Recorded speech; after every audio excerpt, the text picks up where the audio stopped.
సుధాకర్ ని కిడ్నాప్ చేసి తీసుకుని వెళ్తూ ఉంటారు. రాత్రి కేదార్, రమ్య ముగ్గురు కూడా కార్ లో వాళ్ళని ఫాలో అవుతూ రాత్రి రివాల్వర్ తో వాళ్ళ కార్ టైర్లని షూట్ చేసేస్తుంది. అతుకు తప్పి వాళ్ళ కారు ఆగిపోతుంది. రేయ్ బయటికి రండిరా అంటూ రాత్రి రివాల్వర్ ని గురిపెడుతూ ఉంటుంది. అయితే సుధాకర్ అక్కడే ఉన్నాడన్న విషయం గుర్తుకు వచ్చి మామయ్య గారు నా రివాల్వర్ ని చూడకూడదు కదా అని అనుకుంటూ రివాల్వర్ ని కార్ లో పెట్టేస్తుంది.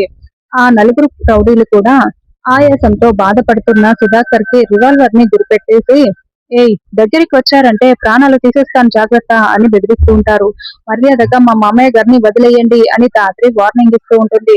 మీరే మర్యాదగా ఇక్కడ నుండి వెళ్ళిపోండి, లేకుంటే వీడి ప్రాణాలు పోతాయి, వీడిని షూట్ చేసేస్తాం అని రౌడీలు వార్నింగ్ ఇస్తూ ఉంటారు. రేయ్ మా నాన్న మీద చిన్న గీత పడినా మీరు ఎక్కడ ఉన్నా సరే వెతుక్కుంటూ వచ్చి మరీ చంపేస్తాను అని కేదార్ వార్నింగ్ ఇస్తూ ఉంటారు. రమ్య వాళ్ళకి రివాల్వర్ ని గురిపెట్టి ఉంటుంది. పోలీసులు కూడా ఇక్కడే ఉన్నారు. ఇంకాసేపట్లో మీరు ఎవరో తెలిసిపోతుంది. ఇంకొక గంటలో మిమ్మల్ని పోలీసులు వచ్చి అరెస్ట్ చేస్తారు. ఎక్కడ ఉన్నా పర్లేదు, మీరు జైల్లో ఉంటారు, మర్యాదగా వదిలేయండి అని రాత్రి వార్నింగ్ ఇస్తుంది. అప్పుడే రౌడీలు సుధాకర్ ని తోసేస్తారు.